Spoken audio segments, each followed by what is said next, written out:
Hi, everyone, and welcome to Taking Up Space with Jordan. I'm your host, Jordan. I started this podcast as a way to inspire women to build their dream lives on their own timeline in their own way. And that's exactly what we're going to be doing for all of 2026. Building lives that actually make us wake up with a smile on our face and a little pep in our step.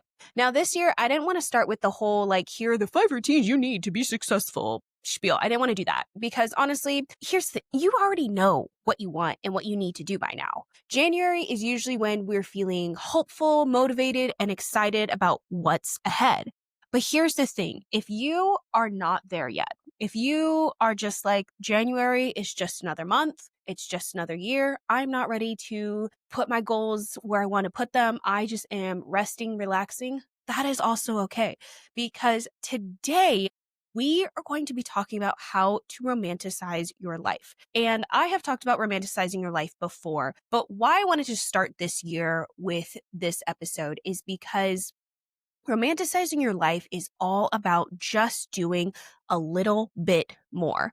And in 2026, I feel like I personally am going to be hustling, I'm going to be bustling, but I don't want to forget to do the small things for myself. So if you're interested in learning how to give yourself a little smooch every day, go ahead and keep on listening. And don't forget to like, share, and subscribe so you can help support the podcast and me, as well as maybe help someone else out that might need to hear and need a reminder that they need to smooch themselves every now and then. All right, so let's get into it. Pardon the interruption, but you may have noticed I'm in a little bit of a new space. I've decided to give Taking Up Space a little bit of a rebrand. Not a super big one. The font size isn't changing. The artwork and all the things, those aren't changing. But I want these conversations to feel like you and I are just sitting down on the couch and having a cozy little time. And I think this is a good direction for the podcast. I think it'll be easier for me. I think it will be more fun for people to consume. I got a little mic that I can hold on to and sing. So I hope you enjoy it and let me know what you think in the comments of the new vibe. We're just sitting on the couch. We're having a good time.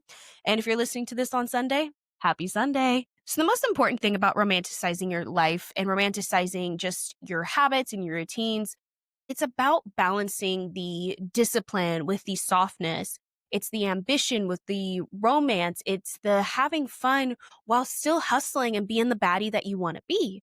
It's also about taking care of yourself in a way that feels good to you and not anybody else. So I want you to think about what it would look like to be the best partner to yourself, because romanticizing your life is about going above and beyond for yourself, but it's also about dating yourself. It's about you getting honest about what makes you feel cared for, what makes you feel seen and loved. So really what I'm asking here is, what do you need in order to fall in love with yourself again? And that's a huge question. I know it's one that I've been battling with myself, but we're not answering it all at once. We're starting in small, tiny ways by taking the things that you already do and love and making them just a little bit more intentional. Because again, romanticizing your life is all about just a little bit more. And I cannot stress this enough. It's unloading the dishwasher while your coffee is brewing so that you don't have to do it later and your kitchen is a mess and you can't make yourself lunch or breakfast or anything. It's putting on your favorite cozy outfit just because. It's brushing your teeth and actually doing your skincare routine in the mornings. It's asking yourself, how can I add the little sprinkles to this moment? And here's the thing. There's real science behind this. When you do small, caring things for yourself throughout the day, your brain starts to look for more good things. You feel more confident, more hopeful, more open, your nervous system settles, and dopamine and serotonin are starting to do the damn thing that you need them to do in order to genuinely be a happier person. So I want you to think about your morning routine or your nighttime routine, just basically some routine that you kind of already have pretty locked down already. I want you to ask yourself, where can I add a little more whimsy, a little more ambiance, a little more magic? For me, that looks like in the mornings, I'm opening my blinds, I'm turning on my candle warmer, I'm unloading the dishwasher while coffee heats up.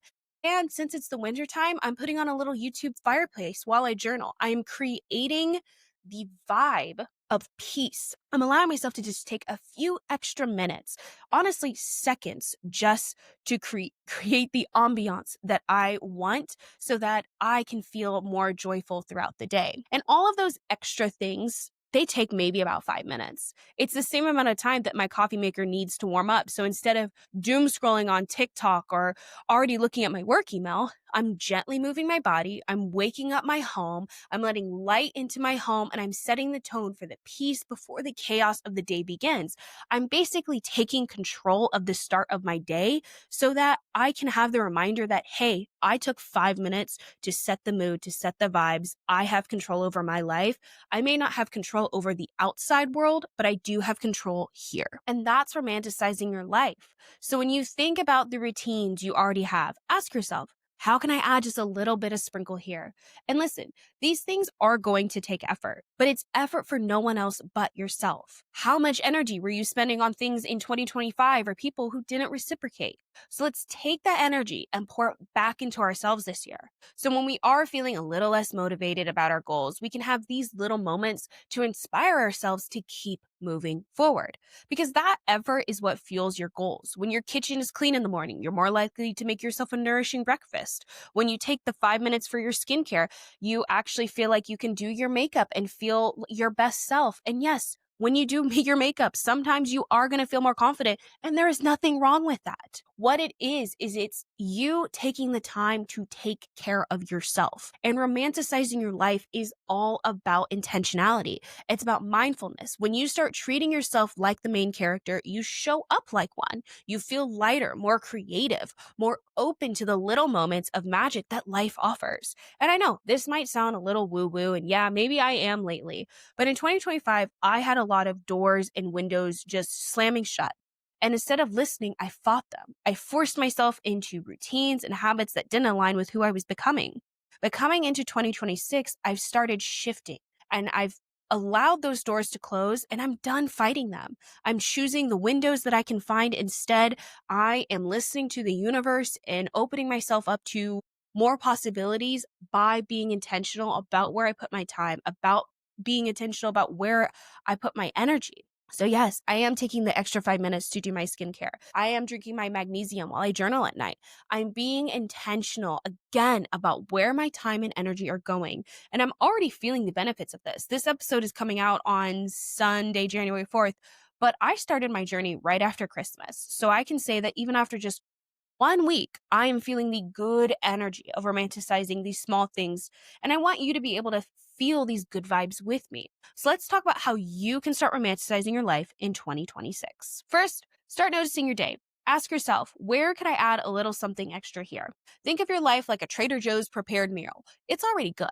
But what's one tiny tweak that can make it better? Maybe it's setting the table for yourself. Maybe it's lighting a candle while you eat. Maybe it's just adding a few little red pepper flakes. All that matters is how can you take a couple minutes to add just one thing, one moment to bring a little smile to your face. Next, it's about being consistent, but keep it small. We are not overturning our whole lives just to add a little whimsy and joy. Add one or two things into your daily life slowly over a few weeks.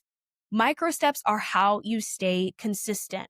For instance, I am making sure that I am unloading or loading my dishwasher every morning while my coffee maker heats up. It's a small thing, but guess what? I've eaten breakfast every single day this week, and I have felt empowered to go and work out at the gym because I'm not feeling nauseous later in the day because I'm not getting the meals that I need. Micro steps are going to be how you stay consistent. And again, do not overhaul your entire routine. The other routines that I have been doing are I have been doing red light therapy while I sit and journal at nighttime. Because what I have found is if I am combining the things that I am already doing, that is what my brain is able to comprehend and keep in focus, and allows me to just kind of add a little bit more whimsy and a little bit more joy and doing the things that I actually want to do with on top of the things that I'm already doing. Whatever part of your routine, just make sure it's something that you can do consistently, not perfectly, not every day, just relatively consistently. And finally, romanticizing your life means doing it for you. If something starts to feel like a burden just because it's aesthetic, just stop. Your life does not need to look like the 1% of someone else's day you saw on social media. You don't need the 15-step morning routine. You don't need to be a stay-at-home work girly. You don't need to be going to Pilates every single day unless it works for you and brings you happiness and joy and peace. I do want to take a second, though, and talk about romanticizing your life while also working a corporate job, because I think it's easier said than done. But I still think there is a way to do it without creating burden. Corporate girly pop baddies, listen up. Your job is not your whole entire life, and nor should any part of your life be all consuming. So I want you to start to find just 5 minutes. That's all. Starting this week, find 5 minutes in your workday that you can make for yourself. I'm not talking before your workday, and I'm not talking after your workday. I'm talking during that 8-hour day that you are at the office and you are grinding and you are hustling and you are working your ass off. I don't care if you schedule this 5 minutes every single day at a different time, but 5 minutes, just start there. If you have to go in office, I want you to shut your laptop off. I want you to leave your phone at your desk. I want you to walk outside. If you work in a downtown space, go on a balcony, but give yourself 5 minutes to just go outside and remember that the overhead light is not the actual sun, and just take in a deep breath. Maybe from there you go back to work. But if you have a little more time, maybe you do a walk around the block. Maybe even invite a coworker that you can be silly with, or just enjoy 5 to 10 minutes of peace and quiet. The hustle bustle culture for women is so toxic, but I understand that women everywhere are kicking ass and not getting enough credit. But that's where taking these 5 minutes is so important. It allows you to remind yourself that your job, your role, your promotion, whatever career decision is weighing on you is not the end all be all of who you are as a person, and allows you to ground yourself. So, might I suggest for the evening time also turning off your notifications when you leave the office, actually getting lunch for yourself and not just some granola bar, fueling your body and your brain in a way that actually is healthy because you are going to feel way better for it and not get cranky by the midday. Life is complicated. Our to-do lists are so long and they're never ending. I know it's easier to keep what you've always done. It's always easier to just fall back into the habits. But I want to ask yourself this. Are you living a life that feels good most of the time? Romanticizing your life isn't about erasing the hard days, but it will give you small moments within them that reminds you that you're still choosing yourself. And that's not selfish. That's self-care. We all have goals, and I hope that we can crush them this year. But try to find the small moments to incorporate into your life so that you can feel not the burden of society and the weight of our government, but instead in a way that feels like you are inviting more whimsy, more joy, and love into your life. Because it's never too late to try. And Happy New Year. Let's start falling in love with ourselves again. Kisses!